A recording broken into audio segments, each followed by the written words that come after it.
Miss American Pie indeed, Don McLean it is. Now then, Tredegar's the place, Friday's the day, Roy Noble here, you're very welcome indeed, BBC Radio Wales it is, and right and proper that we're here because Tredegar, one of the catalysts of Wales generally, but South Wales in particular, in the historical and, well, political and industrial history of Wales. Now, next door is the council chamber where Richard Evans was, and a bubbly, crowded meeting that was, too, with arguments to in and froing.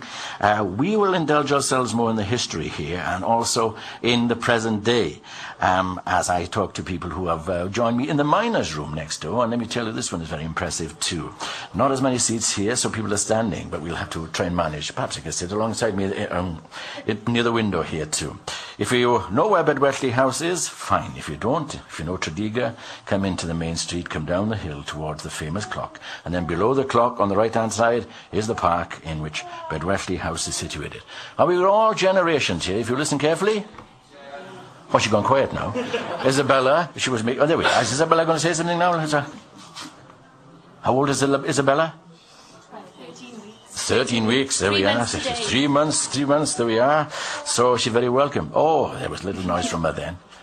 So, she's enjoying that. So 3 generations and right and proper when we're talking about the NHS here. On today's programme then, well...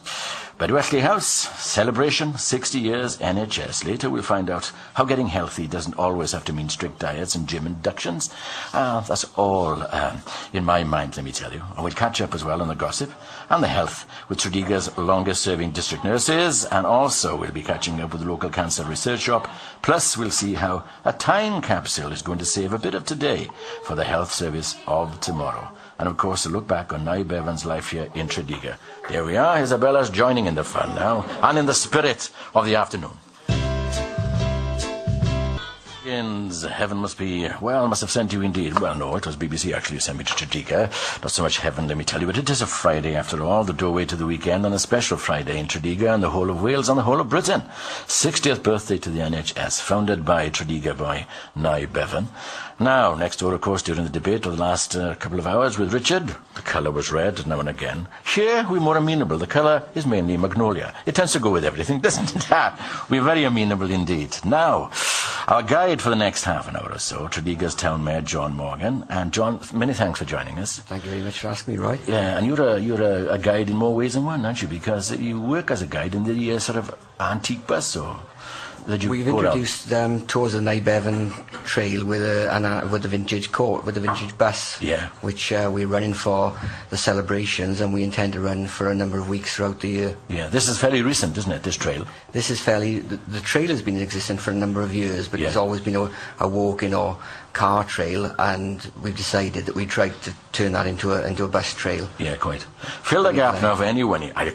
I can't believe that there would be anyone, but anyone who doesn't actually know too much about Naib Evan, how do you explain him now to visitors in Tredegar, the main sort of spots that how important this man was? Well, Naib Evan was one of the outstanding British politicians, one of the greatest of the 20th century.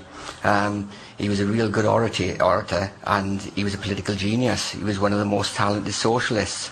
And for us in Tredegar, it is wonderful to think that this person grew up as a child locally, one of 10 children, and that somebody who didn't really have a very good education sort of was self-taught, self-educated, and became one of the greatest, well, to me, the greatest socialist politician of the 20th century. Charles Street, was it? It was Charles Street, number 32, that he was actually born.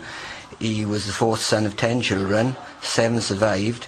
He had non-conformist parents. One Baptist, one Methodist, I gather.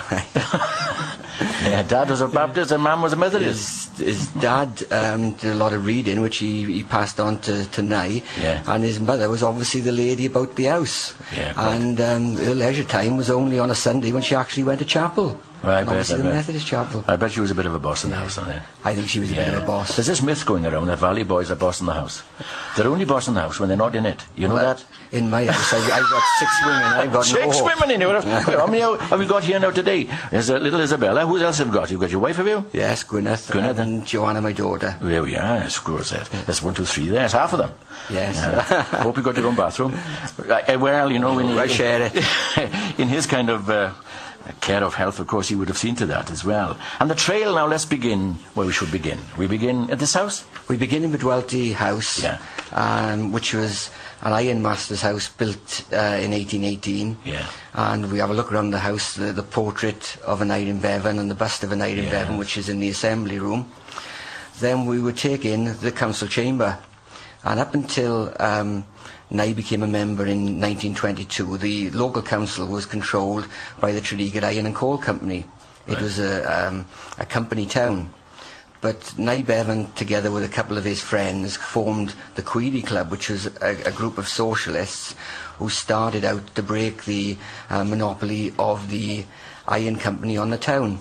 And in 1922, Nye was one of 3 Labour councillors that actually came onto the council. It was Nye, Archie Lush and Oliver Jones. And Michael Foote actually said that Nye Bevan didn't take his seat, that he erupted into a seat.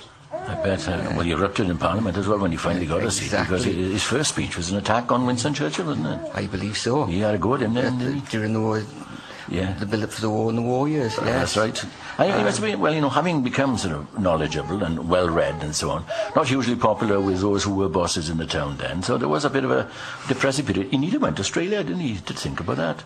I believe he thought of going to Australia, but obviously his heart was in Tredegar and Wales in general. Yeah. He then, in 1928, he became a Monmouthshire County councillor, and then in 1929 he went became a member of Parliament. Yeah, cool. And it is said that when the election results were declared from the balcony at the old town hall in the Circle, that the streets outside were absolutely jam-packed with people, and they were excited because they knew of the calibre of man that they would be having to become the Member of Parliament. And it wasn't too long before the rest of the country knew it as well. No, exactly right. Now, and the Circle's the next stop in the bus. The next stop, just above us. Just above us, where the clock is. That's the next stop, where the clock is. Yeah, where the clock is there.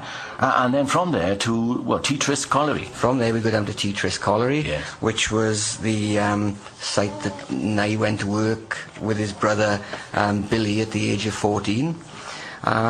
And Nye, when he was here, wrote, in other trades there is 1,000 diversions to break the monotony of work, the passing traffic, the morning newspaper above the skies, the sunshine, the wind and the rain. The miner has none of these. Every day for 8 hours he dies. He gives up the slice of his life and buries himself. Yeah, quite. Well, I'll tell you what, then we'll continue this conversation for a moment and we'll go to the other little spots as well. Well, let's underline now the valley connection here, go a little bit west to the Cunnan Valley, and then to Cumaman, and the stereophonics here with handbags and glad rags. In terms of... There, BBC Radio Wales it is, Roy Noble here. Tredegar is the place, birthplace of the NHS. Big birthday too, and with John Morgan, Mayor of the town, and who's taking us on a virtual trip around the area of the Iron Bevan Heritage Trail. Now, we started off at Bidwelty House, we've been up to the Circle, and we've also got to T Tryst Colliery. I was going to say where next, but actually I was going to say you are also a guide on the vintage bus as well as being mayor, and also by these boxes here you take pizzas around. They're not pizzas. I know they look like pizzas, right? Yeah. But these are actually limited edition plates which we had made for the 150th anniversary of the town clock. Yeah. And we have one here from the town council, the people of Tredegar, for yourself. Well, that's very, very kind of you indeed. And we also have one for Natalie. Oh, hey, Natalie, she's outside, she's embarrassed now, look, see? And one for Lydia. Whoa, threesome, my word, was very kind of you indeed. That's well done, thank you. I'm joining the applause for that. Very kind of you. And for yourself, this year has seen a reproduction of Powell's History of Tredegar, which he wrote for the Eisteddfod back in, I think it was the 1870s. 1870s, yes. Right, okay. Powell's History of Tredegar. Powell's History of Tredegar. Here we are, I shall read it with interest. Many thanks indeed, I very much appreciate this. As I said, a catalyst in the industrial development of South Wales and the history and political history of South Wales as well. We're talking about an Iron Bevan. Many thanks for yours, John. Excellent. So from the T Tryst Colliery, over the yellow brick road now, going north towards Treville. Towards Treville. Over the heads of the Valley Road, yes. And Treville was a spot that an Iron Bevan loved to visit. When he was down here on his weekends, he would spend many hours in the Quarryman's Arms, which was his favourite drinking hole, and there he would speak to his friends, and many people would gather on a weekend to open to hear and I speak. That was called Top House.